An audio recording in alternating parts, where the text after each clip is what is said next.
Hello, everybody. Today is Wednesday, July 12th, 2023.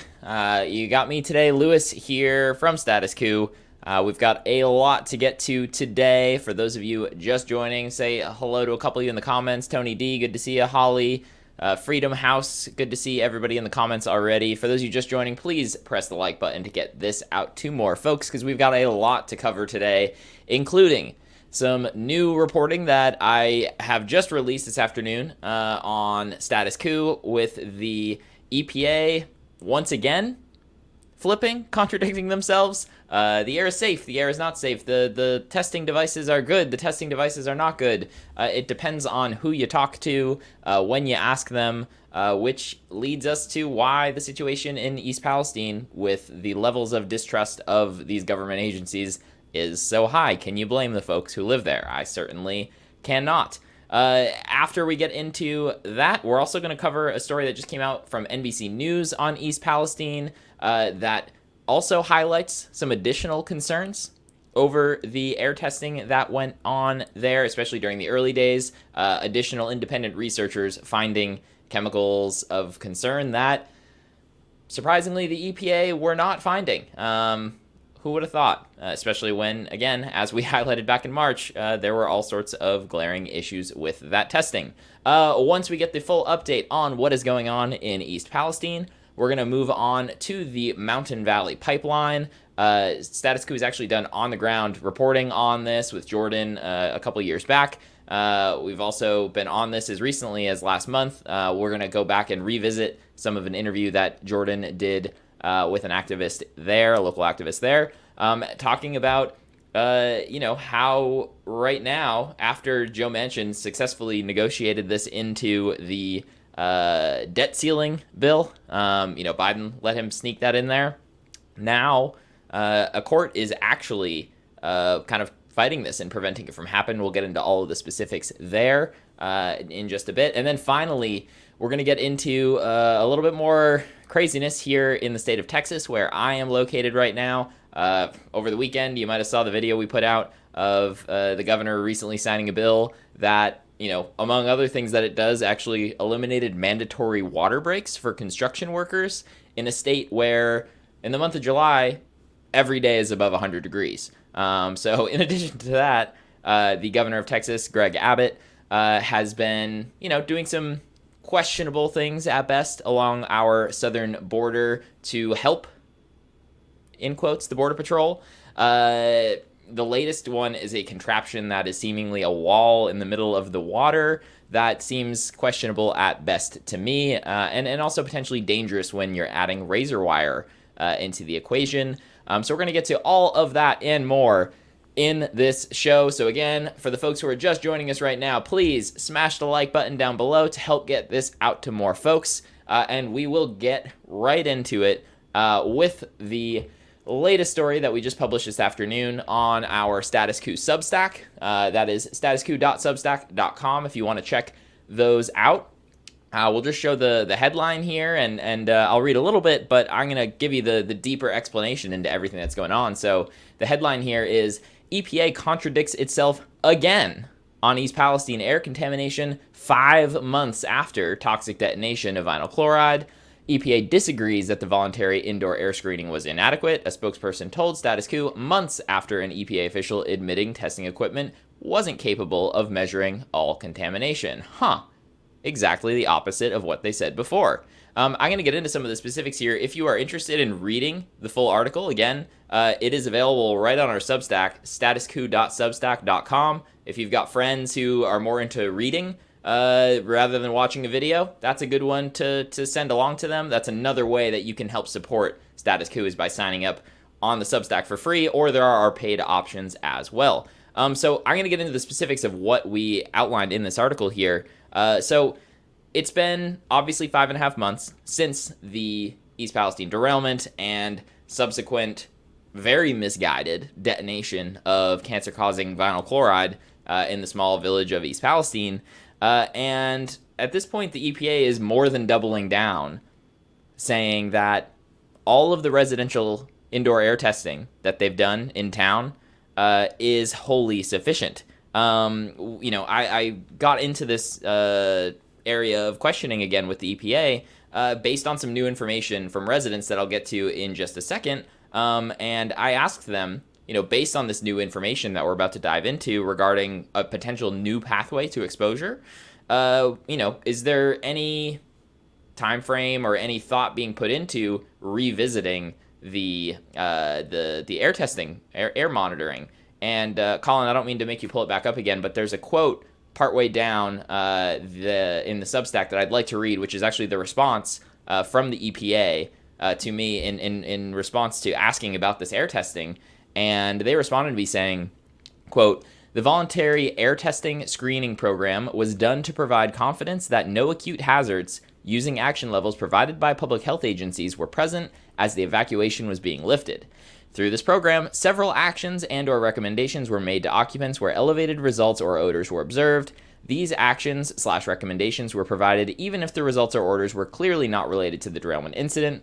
The program was conducted in conjunction with a multi-layered outdoor air monitoring and sampling program to ensure that no unacceptable levels or vapors were sustained into residential areas. EPA and its unified command partners are confident that the outdoor monitoring and sampling program is protective of public health. EPA does not plan to conduct any further indoor sampling or monitoring unless we're made aware of unusual circumstances that might warrant additional assessment work."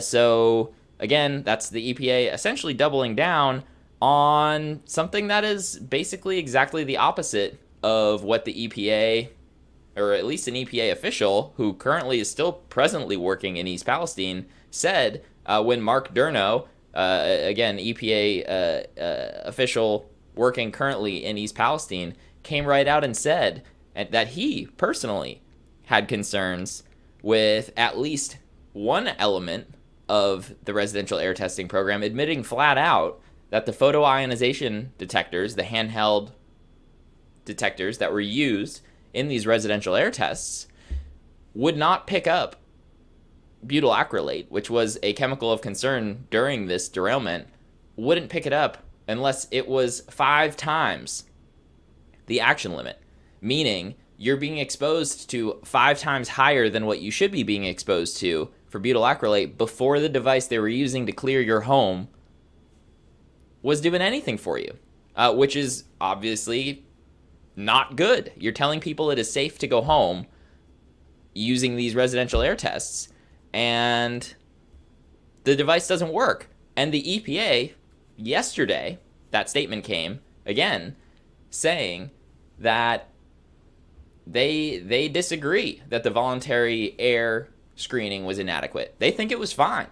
They think it was all good. They think missing chemicals when telling residents and their families and their children and their pets, they think it's fine to miss chemicals, tell people that it's safe to return, reassure them that everything's fine, and let them return to their homes and get sick. Let me say that again. Seemingly the EPA thinks it's okay to use devices that they know missed chemicals. They know that they missed them, to tell people that it's okay to return home with their families, their children, elderly relatives with health conditions. It's insane. It is not okay, clearly. And it's not just one person from the EPA who has said this. We've reported on this quite a bit, but even as recently as, just 2 weeks ago? Colin, you can pull up the tweet from Dr. Andrew Welton. He's been saying this. This is from, let's see. This is from June 23rd. Our evidence shows it's not. U.S. EPA has no credible indoor air testing evidence. None. I'm going to say that line again. U.S. EPA has no credible indoor air testing evidence. None. U.S. EPA statement to Bloomberg News about indoor air was false. They have smelled butyl acrylate inside of buildings. I asked them to stop taking advice from whoever is telling them not to test. For those of you who might not be familiar already, Andrew Welton is a PhD professor at Purdue University, environmental engineering, that sort of stuff. This is in his wheelhouse. He's dealt with responses to disasters in the past. wildfires, lots of like plumbing safety issues. This is in his realm. He's been sounding this alarm for months. And again, another person saying US EPA has no credible indoor air testing, and he's taking it a step further. I actually want to read an open letter that he just sent because the EPA isn't taking this seriously, clearly. So this is an open letter sent to the federal delegation from Ohio state representatives, meaning their senators and their congressmen. I'm actually going to read this because it highlights quite a bit here. So, dear senators and congressmen representing Ohio, I'm a professor at Purdue University evaluating health risks of conditions that impact people and businesses in and around East Palestine, Ohio. I want to share important findings with you. After my June 10th through 12th investigation in East Palestine, I have serious concerns for the safety of children, adults, and businesses. During this, my 6th field investigation, I discovered again that acute chemical exposures are occurring inside some residential and commercial buildings near the derailment site and along contaminated sulfur run. I provide 4 recommendations below. There are still acute health threats inside buildings that agencies have yet to eliminate. Several buildings around the derailment site and along Sulphur Run still have the characteristic odor of chemical contamination. I have smelled it firsthand, and we have been doing nearby environmental testing. Last week, some occupants indicated that they became ill and have been avoiding certain buildings even after airing them out repeatedly. Some occupants have paid for indoor air testing, which revealed butyl acrylate exceeding the ATSDR screening level. Soot was present and other chemicals present. ATSDR is a branch of the CDC, so that's the screening level. Other occupants do not have financial ability to pay for indoor air testing, but I can confirm the odor was present. Norfolk Southern contractors did some visits in February using inadequate air testing devices, the ones that I mentioned just a second ago. And in one case, their team left the building because of the unpleasant odor that they encountered. Some occupants told me that Norfolk Southern said they will not help them because there is legal action against them. Some building occupants have told me they cannot spend more than 2 to 5 minutes inside of their buildings without experiencing side effects. In February and March, the East Palestine Municipal Building, where the town council meets, was contaminated with chemicals from Sulphur Run. Agencies found chemicals entering through unplugged drain pipes beneath the building. This was corrected, but contamination in other residential and commercial buildings remain. Just a side note, literally Sulphur Run runs under the municipal building, as it runs under many other buildings in town. We'll finish this up with actions needed are to 1. Decontaminate all residential, commercial, and government buildings surrounding the derailment site and along Sulphur Run. This will help maintain anonymity. 2. Conduct chemical testing inside these buildings for soot and over several weeks for volatile organic compounds and semi-volatile organic compounds. 3. Inspect and eliminate pathways where chemicals enter buildings from Sulphur Run culverts that go underneath and alongside buildings, i.e. building pipes, drains, cracked concrete, stumps, etc. Evidence shows that this disaster has repeatedly exceeded the scientific and organizational capability of the US EPA and other agencies involved. You may consider recommending the assembly and charging of an independent team of public experts to advise decision makers about scientific issues with this disaster. Areas of expertise needed are air quality, water quality, materials, civil engineering, environmental engineering, mechanical engineering, public health, environmental health, etc., etc. That was long, but I wanted to go through the whole thing there because it is a solid representation of all of these little pieces coming together. Again, for those of you just watching, please smash the like button to help get this out to more people because I'm not done. Again, this is all included in the story that we just published about an hour ago. Again, you can see that on our Substack, statuscoup.substack.com, if you'd like to do read the written version as well. But we're going to get into more of this here because, again, I mean, this is not me telling you this. This is an expert saying flat out, evidence shows that this disaster has repeatedly exceeded the scientific and organizational capability of the US EPA. That's a glaring red flag. Obviously, right now, we're presently waiting to see if, we'll get into that in a second, actually. But we'll go a little bit further. Why was I asking these questions of the EPA again about air testing? I just recently learned after speaking with resident Jamie Wallace, who we've had on the show multiple times at this point. Many of you are likely familiar with her.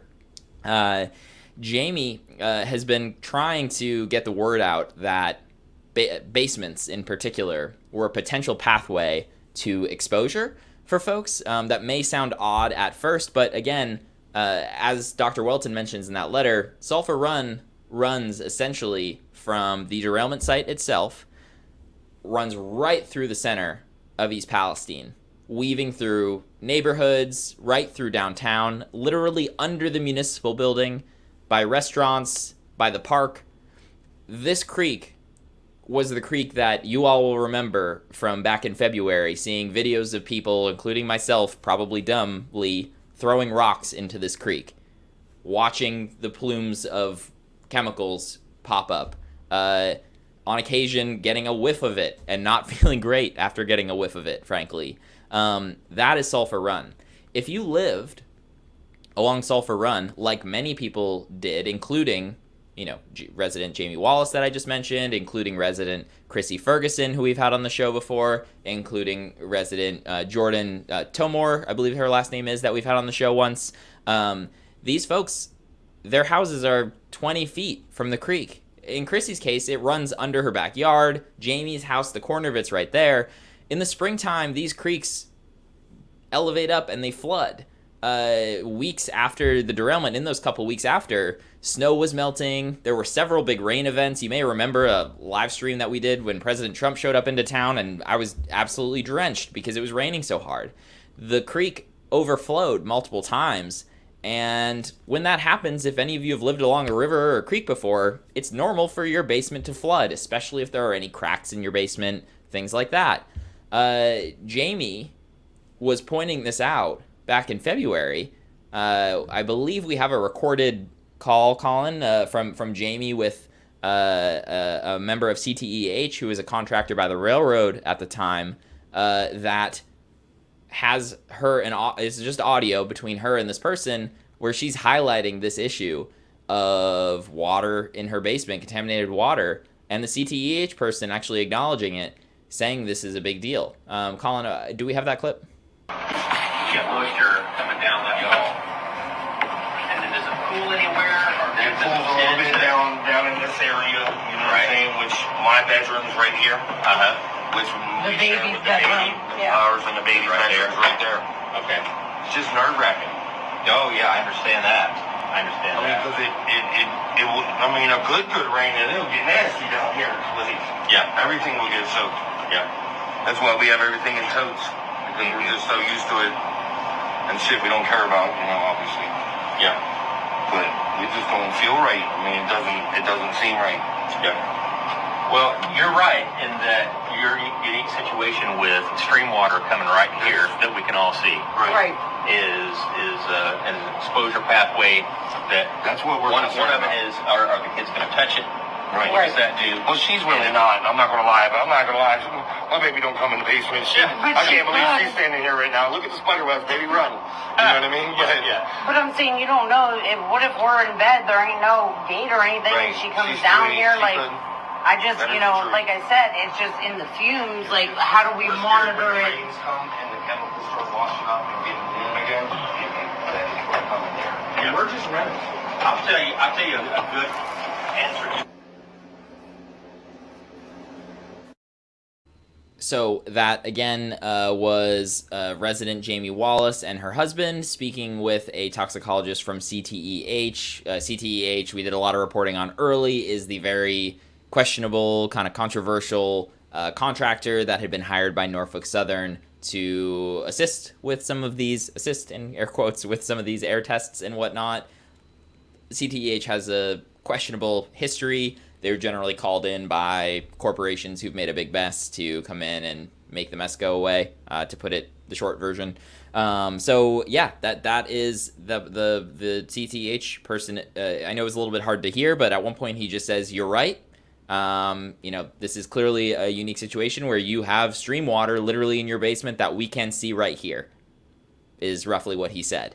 Jamie is not the only person who lives on Sulphur Run, and finally, her and another East Palestine resident had a private meeting with some EPA representatives, and privately, the EPA representatives admitted that basements are a potential pathway to exposure. I asked the EPA to confirm this and directly ask them, and Give me 1 second, and I'll find the quote here. Colin, it is in the Substack, but no need to find it if you can't. But it's I'll read just a little bit. The EPA did concede, and in their email to me said, there may have been the potential for exposure in basements in certain circumstances, particularly in the early days of the response. The agency added that they are aware that some basements have water issues, and that they're aware of one resident who may have had river water sediment enter their basement from a drain pipe that could drain to Sulphur Run since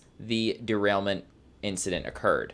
So they did admit there that, yeah, this very well could have been something that happened, and they've missed it. And they're not interested, if you went back to the first statement that they said, they're not interested in doing additional air testing in people's homes when, we're still getting reports from people that they're still getting sick. In addition to us getting those reports, you read in that open letter from Dr. Welton that folks are still getting sick. We don't know why still. We don't know the specifics of why. I mean, we know why. You and I know why, of course. But we don't know the specific reason why. And you're not going to find the answer if you stop looking for it. It doesn't make sense to stop like you don't know the answer, you're going to stop doing tests? That doesn't seem right at all. We've got almost 140 people watching. Please smash the like button, help get this out to more folks. Also, super chats are very, very welcome. We are in the process of trying to get together another trip back to East Palestine. Again, this is a story we've been on probably more than anybody. If you can find somebody who's done it more, there's some other great journalists covering it, but we have been on this a lot from the very beginning here, and we're going to continue to stay on it as things like this continue to kind of break down. If you want to help us out, also by becoming a member, statuscoup.com/join is the place to do that. Again, super chats welcome. I will read them at the end of this. I mean, that's the gist of the new story here. We've got the EPA once again flip-flopping, initially saying they're standing by their air testing, and then Mark Durno, official from the EPA, coming out at a public town hall event saying, hey, yeah, these air test devices, we don't think they're sufficient. We don't think they're going to be able to pick up chemicals of concern like butyl acrylate at the appropriate action levels, admitting that the butyl acrylate would need to be 5 times above the action level for it to pick up a reading. And then now the EPA saying that they disagree with the characterization that the air testing was insufficient. Obviously, that is ridiculous when we've got these multiple experts on the record, including, an EPA representative themselves. We've got Andrew Welton, and then we've also got several other folks that I've spoken with. I'll remind you, Aaron Bragg, who's actually, local to the East Palestine area. He's an industrial gases expert. I had a long conversation with him about these photoionization detectors, as well as with an additional source of mine who is a PhD chemist, toxicologist. This is in his wheelhouse. Both of these gentlemen, all of these folks, have said that these detectors obviously don't work well for butyl acrylate until it's above the action level, but they also don't pick up other chemicals of concern at all in some cases. Phosgene is a byproduct of combusted vinyl chloride. That device is never going to pick up phosgene. Formaldehyde is a byproduct of combusted vinyl chloride. Formaldehyde can only be tested with those devices with a special attachment. If you've got that special attachment on, you can only test that and nothing else. If you would ask me 5.5 months ago if I'd still be saying this stuff, I would have probably told you no, but here we are again, the EPA struggling to even have a consistent message on whether or not their own testing is reliable. And then they wonder why residents in East Palestine are super untrusting of these agencies. These agencies need to earn the trust of the people, and maybe start out by, in the very beginning, saying, I don't know. If you don't know. I've said this a lot. If the EPA went in and did these house tests and whatnot with their devices and said, okay, we're not seeing anything, which is a good sign, but this device isn't perfect. We don't know for sure that it's safe to return home. If you want to go in and get your belongings or, stay at your home, you're welcome to, but we don't know the full extent of this yet. We will keep looking into it. If they said that in the beginning, imagine where we'd be today. And I can tell you it would be a much, much, much different story. It'd be a much different story from what is happening right now. And with that, I mean, in addition to the story that we put out this afternoon, there was also a story that came out from NBC News today. Colin, we can go ahead and pull that up, the NBC News article. Headline on that one, high levels of hazardous chemical polluted the air weeks after the Ohio train derailment, an analysis shows. Concentrations of a chemical irritant called acrolein near the derailment site in late February were up to 6 times higher than normal. We'll read a bit of this. Soon after the derailment of a Norfolk Southern train in East Palestine, Ohio, a team of researchers began roving the small town in a Nissan van. It was February, less than 3 weeks after the disaster, and the van was outfitted with an instrument called a mass spectrometer, which can measure hundreds to thousands of compounds in the air every second. Just to be clear, this is absolutely not what was being used inside of people's homes. This is much more sensitive. The team was searching for harmful levels of air pollution. At the time, a primary concern was a flammable substance called vinyl chloride, because Norfolk Southern intentionally burned off the chemical in an attempt to avoid the chance of an explosion. Some environmental health experts thought the chemical may have contributed to the rashes, vomiting, bloody noses, and bronchitis that some residents reported.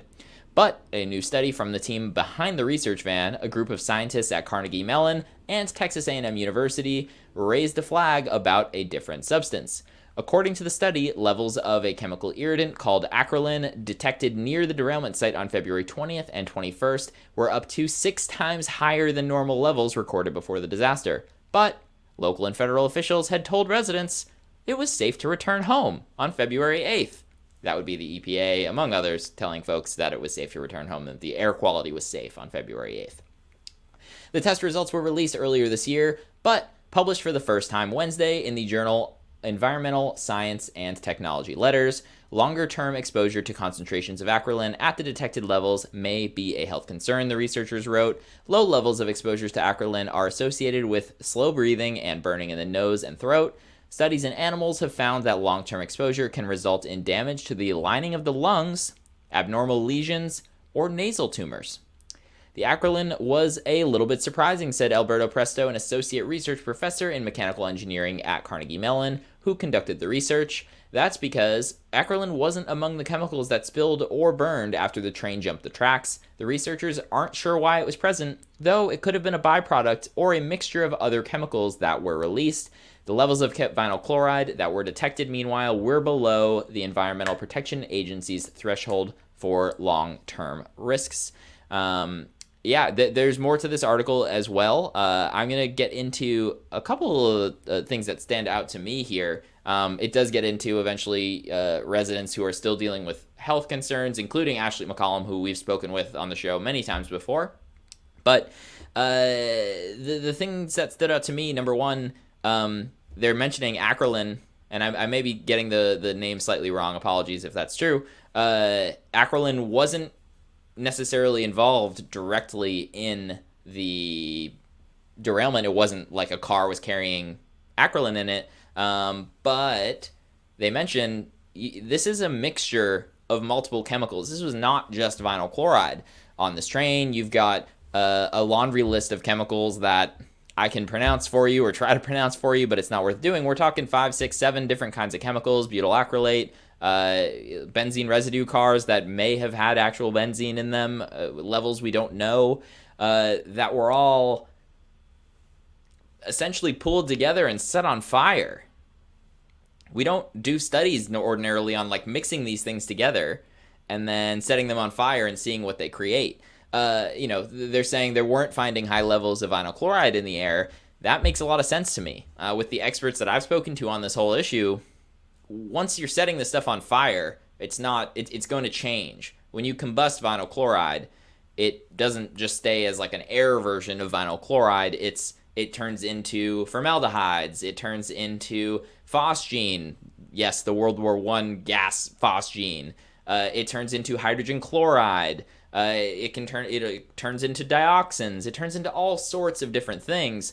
But when you add into the mixture these other chemicals, all also being caught up in this fire, it's the question marks start to come together of, okay, when you mix this and you set those on fire, but this one sat outside for a long time before it caught on fire, so it ebbed and flowed and changed. These chemicals are constantly evolving with the conditions that they're being exposed to.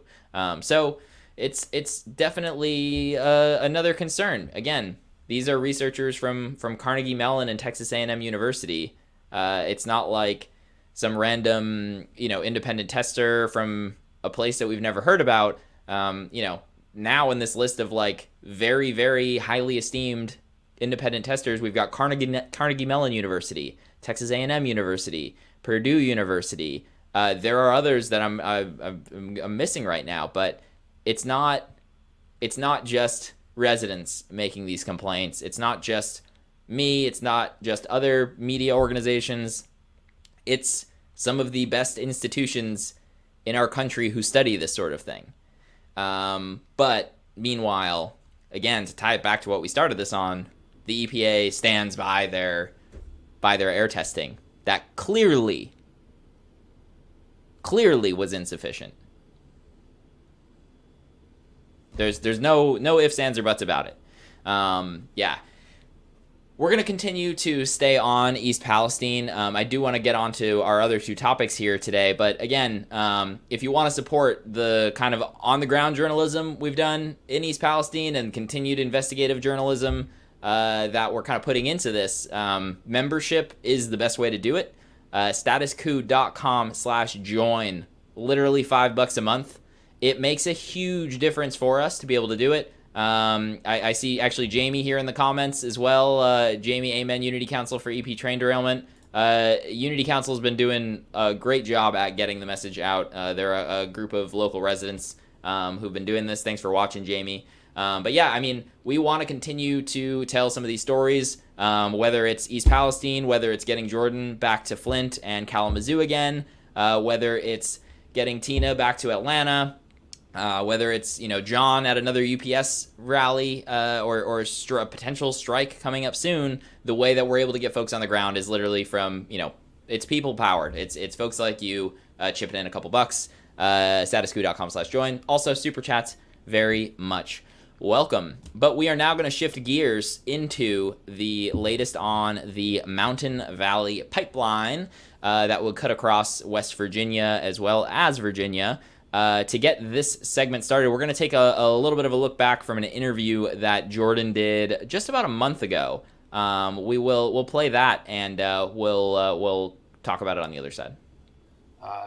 Forget about endangered species. Forget about protections to the water. Forget about protections to the land. Forget about landowners' rights under eminent domain. Just legislated it. And he tried this 4 times in 2022 to attach it to must-pass, so-called must-pass legislation, bills that, to authorize federal spending, appropriations bills, the defense authorization bill. He failed 4 times in 2022. So now he's come up with this harebrained scheme to attach it to another must-pass, to the mother of all must-pass legislations, which is this manufactured crisis that they're calling the debt ceiling. It also seems like if Biden is trying to, protect the economy, that he is allowing, protecting, the working people of America, so to speak, from an economic collapse. Well, the collateral damage is make people in Appalachia, on the Appalachian Trail, a sacrifice zone. So let's start with, is there a need for this pipeline at all in terms of supply and demand? And it seems like Biden has surmised that this is an acceptable sacrifice zone to get this deal through. Yeah, no, that's absolutely 100% correct. This legislation is built on a series of lies. Lie number 1, which you've identified, is demand in Virginia, demand in Southeast United States is actually down. Demand in Europe is down.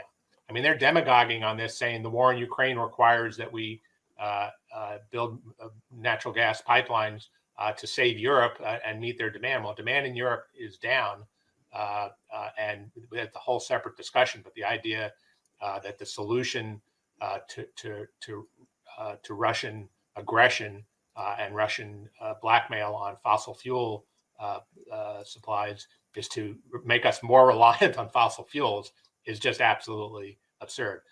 This is all about money. This is all about buying senators and Congress people to legislate private interest legislation. This isn't a public project. This is a private company that wants to build this pipeline for profit, despite the absence of any demand.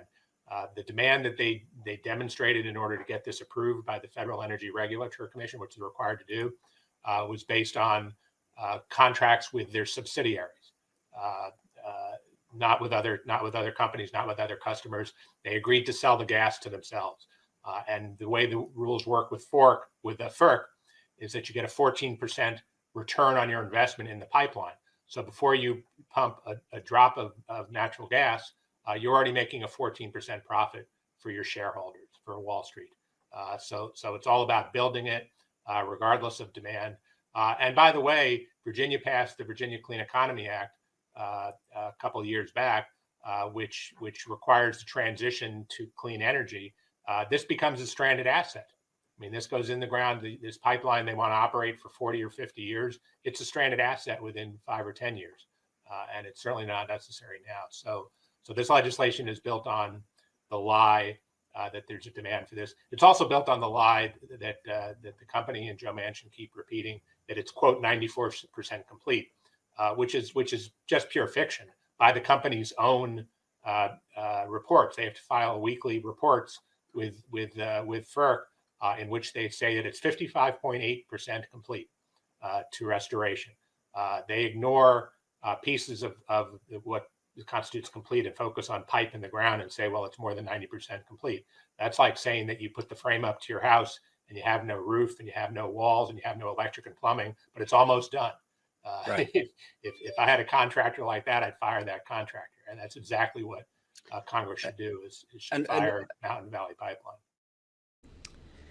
Again, that was from about a month ago. That's Jordan obviously interviewing a local activist who is working to prevent this pipeline from going in. And this has been a story Jordan's been on for a while. He's actually done some on-the-ground coverage here. From the best of my understanding on this, Joe Manchin has been trying to sneak this into several pieces of like must-pass legislation for the last couple of years. He tried it several times in 2022. This company that owns the pipeline, if it were to go in, has obviously donated a lot of money to Manchin's campaign. He's also donated a lot of money to Chuck Schumer's campaign, among other folks, I'm sure. So obviously lots of money being tied up in all of this. But the reason that Manchin's been trying to sneak this into some sort of legislation is it keeps getting caught up in different court battles, from what I understand. And this legislation that was snuck into the debt ceiling bill that probably didn't need to actually be done in the way that it was anyway. There was a lot of ways around it, whether it be mint the coin or Steve Grumbine did a whole bunch of stuff on that. I encourage you to go watch those videos of him doing it rather than listen to me talk about it. That's in his wheelhouse. But anyway, they got this passed into the debt ceiling bill to kind of try to skirt the court system. And as of yesterday, it seems like that hasn't worked because it is now once again caught up in a court battle here. And I saw we had one super chat come in. I will read them all at the end. Chris, thank you for sending that in. I'll get to your comment, and super chats are absolutely welcome for anybody else. I will respond to all of them by the end of the show. But with that, Colin, you can pull up the AP article that actually breaks this news down from yesterday. Appeals court blocks construction on Mountain Valley Pipeline even after Congress says that it can't. Falls Church, Virginia. A federal appeals court has again blocked construction on a contentious natural gas pipeline being built through Virginia and West Virginia, this time doing so even after Congress ordered the project's approval. The stay issued Monday by the Fourth Circuit Court of Appeals in Richmond comes after Congress passed legislation last month requiring all necessary permits be issued for construction of the Mountain Valley Pipeline. The law also stripped the Fourth Circuit from jurisdiction over the case. Environmentalists, though, argued that Congress overstepped its authority by enacting the law, saying it violates the separation of powers outlined in the Constitution. Congress cannot pick winners and losers in pending litigation by compelling findings or results without supplying new substantive law for the courts to apply, lawyers for the environmentalists wrote in court papers. Equitrans Midstream, one of the companies building the pipeline, issued a statement Tuesday saying it is considering an emergency appeal to the U.S. Supreme Court. It said the ruling jeopardizes its plan to complete the pipeline by the end of the year. From what I understand, it would probably take much longer than that. The court's decision defies the will and clear intent of a bipartisan Congress to expedite completion of the Mountain Valley Pipeline project, which was deemed to be in national interest, the company said. The law greenlighting the pipeline was passed last month as part of a bipartisan bill to raise the debt ceiling. The provision that deals exclusively with the Mountain Valley Pipeline was included after negotiators failed to reach an agreement on broader regulatory reform. It goes on with a bit more here, but seems like it is setting, if the Congress is able to kind of just step in here on a very specific case, singling out one very specific company and saying, yep, you can do this, even though it's caught up in a bunch of litigation and in court cases, it's a very much a slippery slope as far as, when else can this be applied? So good to see the courts kind of stepping up here. Unfortunately, they're saying, it's going to potentially get sent up to the Supreme Court. We'll see if ultimately that happens. If it does go to the Supreme Court, based on the makeup of the Supreme Court, I don't have the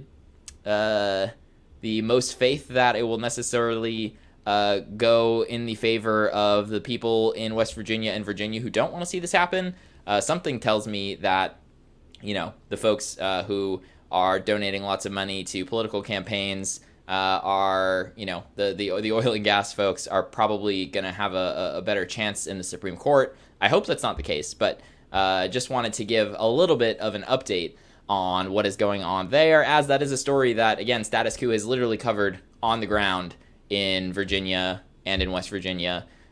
We've talked about this as well when Manchin has tried to sneak this into other pieces of legislation. Biden, in many cases, has been willing to slide this in for him. Not a big surprise there, but we just wanted to give an update with what is going on here with the Mountain Valley Pipeline. And with that, we're going to shift gears one more time to our final topic of the day, which is what's going on along the southern border here in the state of Texas. Before we do that, I just want to say we've got still about 140 people watching. If you have not liked the video already, please smash the like button.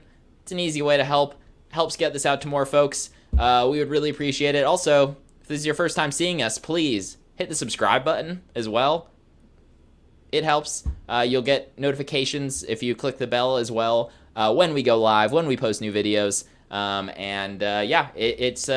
We've been growing quite a bit. That says 118,000. I think we're at like 143,000 subscribers right now.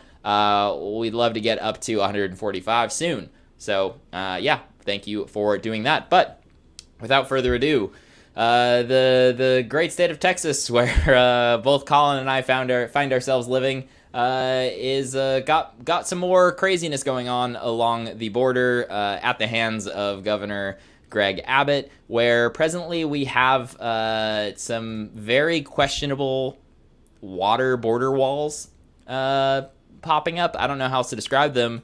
But first, Volt Revolt, new member. Thank you for becoming a new member, Volt Revolt. We really appreciate it. That helps a lot. StatusCoup.com/join, or you can do it right here on YouTube, just like Volt Revolt did. I like the name there.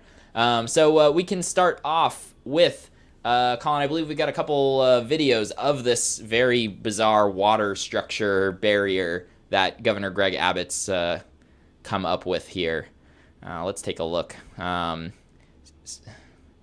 these orange balls, essentially buoys that they're stringing together, and the idea is they're gonna somehow string them together along the duration of the Rio Grande. Also add more razor wire all along the river to prevent people from crossing the river. At first glance, it doesn't even seem like those would do a whole lot. I'm not sure, but it's questionable at best. I believe we've got a couple other images that we can probably show here in the next tweet as well. Yeah, you can see them kind of getting it into place here, and I'll read the tweet as well. Wow, this is the Rio Grande near Eagle Pass. DPS, which is the Department of Public Safety, that's like the equivalent of Texas State Troopers, depending on which state you're in. Department of Public Safety completely cleared vegetation from the riverbank. The buoy barrier is being deployed in the river. That's a National Guard vehicle along the shore. And look at all the razor wire on the other side of the big fence that I'm behind. From what I understand, this is literally in like a public park that you basically no longer have access to.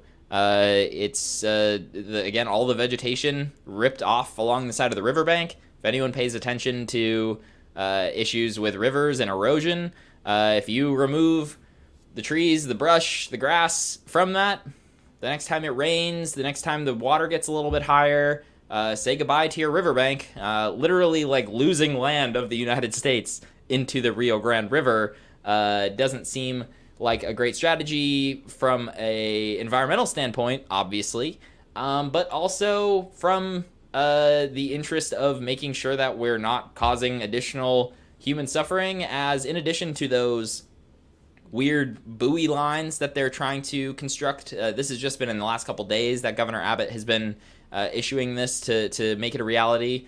The extent of where these are going to go is a little bit unclear. Right now, this is happening in the Eagle Pass area. But in addition to that, the state of Texas has been literally lining the river shore with razor wire. Yes, just razor wire right along the shore. You know, if you wanted to use the river for anything, if you lived in the area, sorry, river wire is there. You're not, even if you're an American citizen, you can't have access to some of your parks in some cases in this area. Colin, we can pull up the clip from Twitter, and this is actually causing some strife here between Border Patrol and Texas DPS and National Guard, actually. Colin, why don't we pull up the tweet first, and then I'll explain a little bit of what's happening of the Border Patrol actually cutting through some of the razor fence in some cases here. I think we can see the video down below, and then I can explain. Yeah, so that is you can see a Border Patrol person there. You've got a small child on the left, and you'll see what looks like a family coming through here. There'll be a couple adults as well as some kids, and that's a Border Patrol agent actually cutting this here. And some people are probably like, what the hell, why is a Border Patrol person doing this? And I mean, you can see a small child right there. You can imagine being there and seeing, okay, it's Texas, it's probably 100+ degrees outside, these people are standing right here, they're on U.S. territory at that point, and the process is essentially to process these folks and decide what the next steps are. So they're literally needing to go through and get people, and unfortunately, in a lot of cases, it is leading to folks drowning, potentially due to some of these situations with razor wire, and it's also leading to lots of clashes between Texas National Guard, Texas DPS, as well as Border Patrol. Colin, we can go ahead and pull up the article from the Houston Chronicle that really gets into some of the specifics here. They did a good job. I want to make sure where. Alrighty, Houston Chronicle, exclusive to them.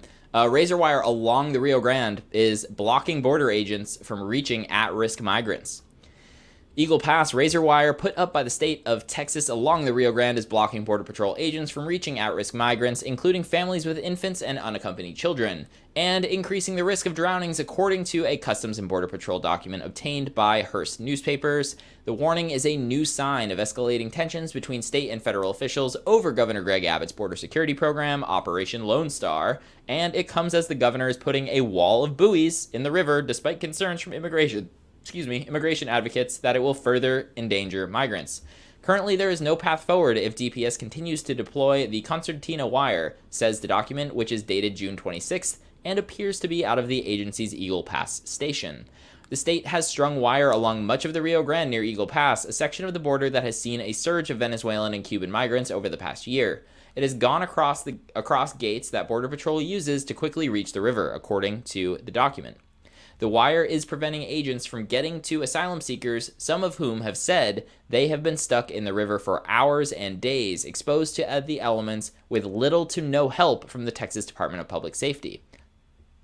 Migrants are now traversing the banks of the river along spools of thick, sharp wire, increasing the chance of drownings, the document warns, and with water levels rising and some of the wire placed inside of the river and not visible, there is a high risk of injury, it says.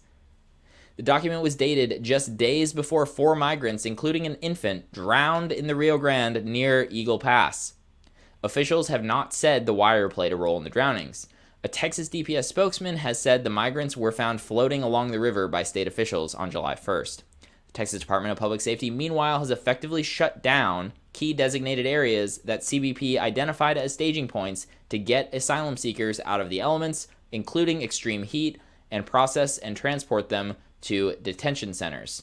I'm going to skip down a little bit here. There's one other section that I wanted to add into this, and then there's a lot to talk about with this one, I believe. Further down, Pancho Nevarez, a former Democratic state representative from Eagle Pass, said he allowed the Texas National Guard to put wire up on his land more than a year ago and is, quote, about to ask them to take it off.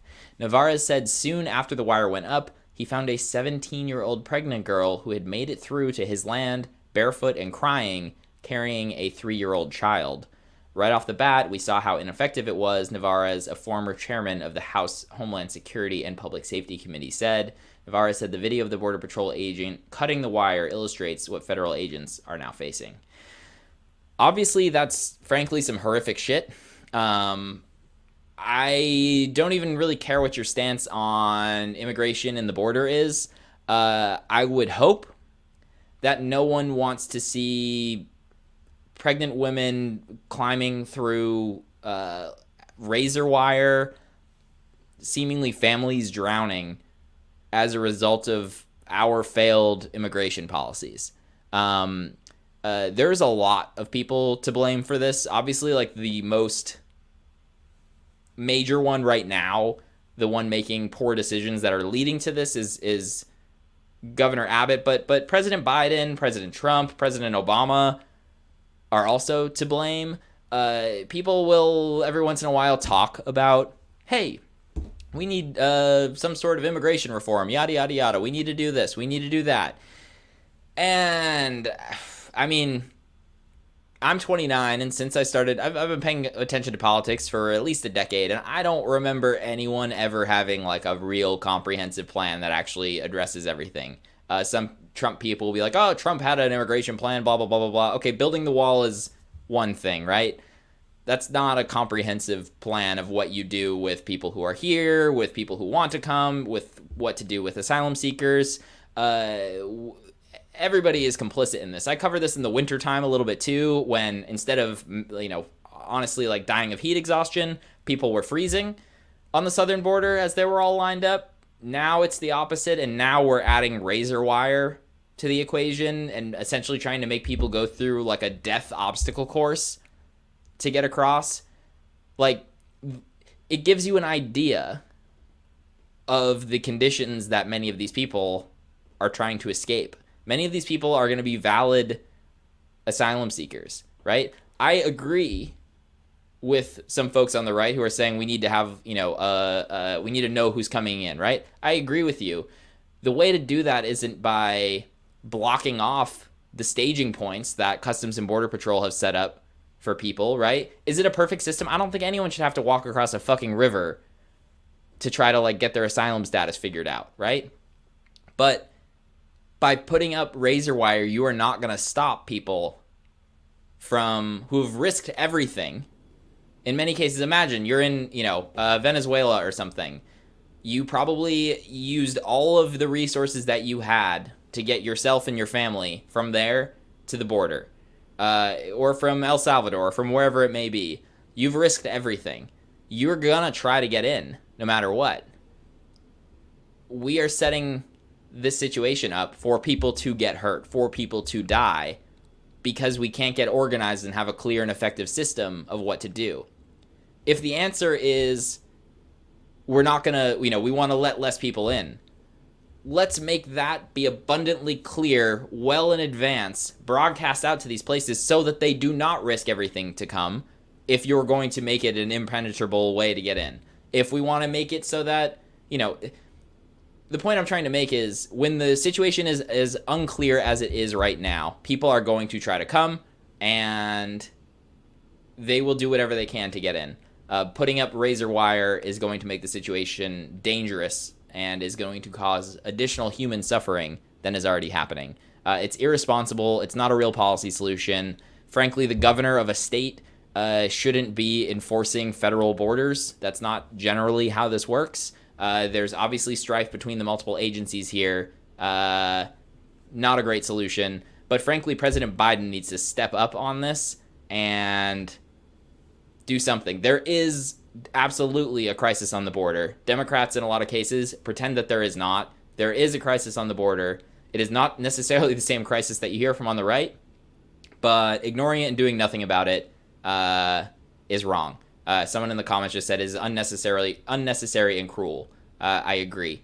So we need something different than what is going on presently. Otherwise, it is left to people like Greg Abbott, who literally are putting up razor wire inside of the river in some cases that you cannot see, according to this reporting. Razor wire in the river that you can't see. So you're swimming across and you literally get caught up in razor wire. That should be like a crime against humanity or whatever, like a war. You shouldn't be allowed to do that anywhere in the world, and you're probably not. Sorry, that's a lot. No one likes to see that sort of suffering at all. Again, reading about a pregnant 17-year-old showing up on this man's property barefoot there's no exception for that. We shouldn't be okay with that being what we are creating here in the U.S. I'm going to start to wrap this up a little bit here. We're going to go through here a couple of the super chats. We also did have a new member today. Again, Volt Revolt.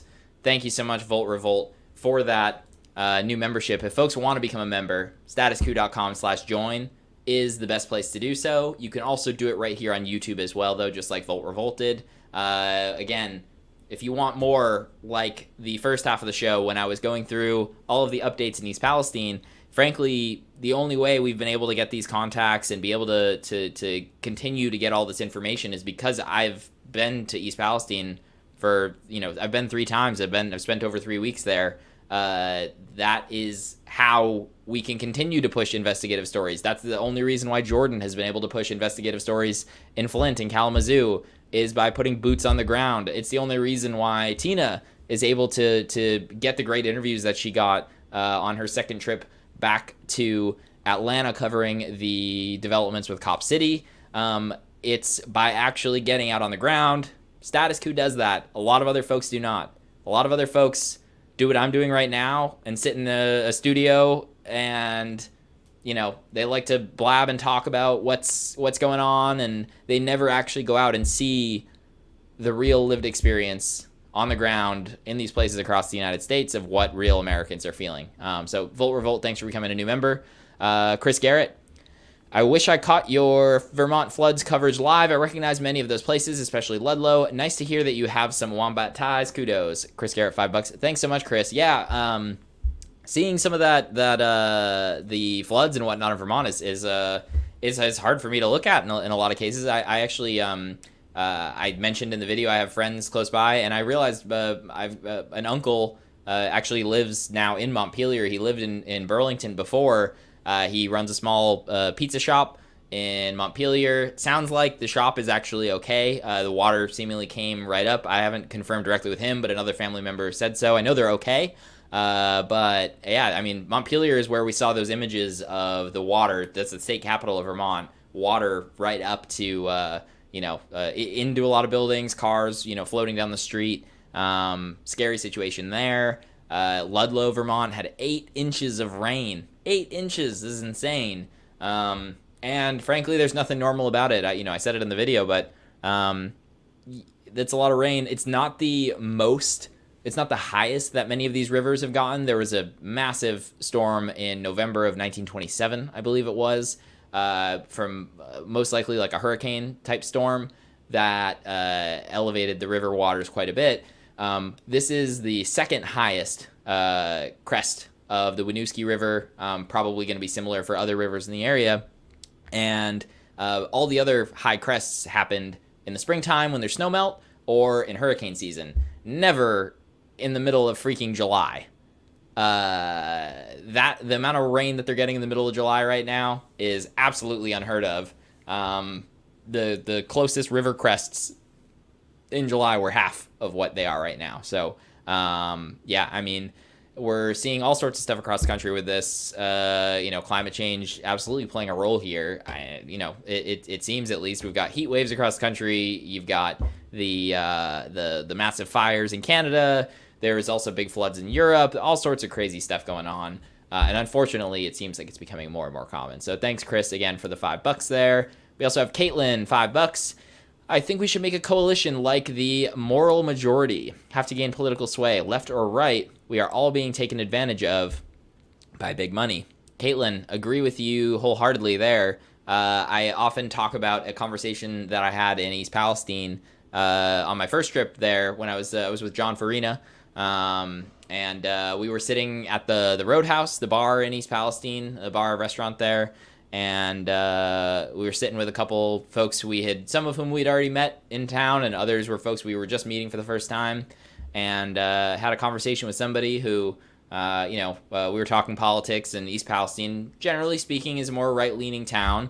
Obviously, I'm a little more of a left-leaning guy, which is okay. I've got a lot of friends on the right who are good faith people, and I've got a lot of friends on the left who are bad faith people, and vice versa. So we were talking about all sorts of things, and it was clear to them that that's what their issue was going to be was, it's going to be a hard fight to get to the bottom of all of this because, Norfolk Southern on its own is not only a massive company, but look at who it's owned by. Vanguard, BlackRock, JP Morgan owns something like 15 or 20% of Norfolk Southern. Norfolk Southern, either directly or indirectly through JP Morgan, Vanguard, and BlackRock, are donating huge amounts of money to political campaigns in D.C. as well as in the states of Ohio and Pennsylvania, where this directly affected. Many of those representatives and whatnot also, the other way around, own stock in Norfolk Southern, JP Morgan, Vanguard, BlackRock. So how can you expect these people to legislate in a way that is going to help you in the end, going to try to figure out what actually happened in East Palestine? And the answer is exactly what we're seeing, which is, like I reported on in the beginning here, the EPA digging in even more on their bullshit air testing, telling you that it's fine, and clearly, it's not. And it's not me saying it's not. It's researchers from Purdue University. It's researchers from Carnegie Mellon University. It's researchers from Texas A&M University. These are not schmucks. These are like the best of the best in the country who do this. And the EPA thinks they're all high and mighty and like above any sort of recourse. It drives me a little bit insane. So it looks like we had one more super chat here now too. Thank you for the last minute super chat, Penny Arcos, $2. We very much appreciate the support, Penny. I will stop talking with you all right now. Thank you all so much for watching. It was a fun show. Appreciate all of the super chats, the new member. Thank you all very much for watching. Again, if you want to read the full story, statuscoup.substack.com for the new story that we just put out today. You can subscribe right on our Substack for free. You can also subscribe on YouTube right down there by hitting the button. Thank you all very much. Really appreciate it. You can give me a follow on Twitter at LewisD217. Enjoy the rest of your evening. We'll see you soon.